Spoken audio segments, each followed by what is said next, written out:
man. It's the man keeping them down. It's sort of the enemy, the epitome of society, and that's trying to control you and doesn't let them be who they want to be. The dislike of banks is not limited to millennials. My brother is a surgeon on the NHS, and if we weren't united by blood, I think he would have already disowned me by now.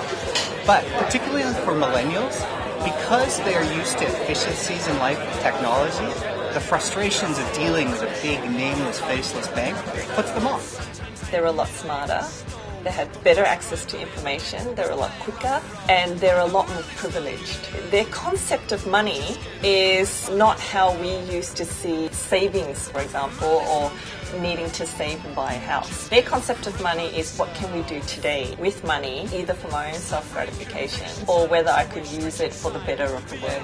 Everybody's a socialist till they pay their first taxes. But more importantly, it's about what they're looking for out of their lives. And this is what's different. My generation was raised with get a job, get a job, get a job, get a job, be stable. Millennials have been raised with affirmation and are looking to actually do something with their lives. The idealism of the 60s, they're actually putting into practice. I think they're skeptical towards banks, and compared to us who are a little bit older, I would say that for these youngsters, a lot of these call them oak-paneled institutions with their long lunches and so on doesn't necessarily appeal to a younger generation who's looking online, who's used to comparing offers. They will feel, for instance, much closer to a company like Google.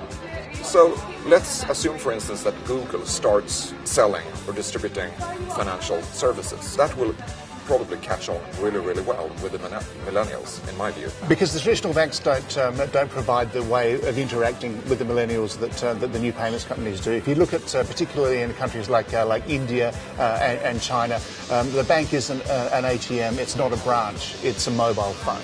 Actually, all this money stuff is pretty fake. It's a bunch of paper that's printed with some special techniques and spiral stuff. But of course, there's also a huge proportion of them that just don't have money, and that's a convenient way to say that it doesn't matter.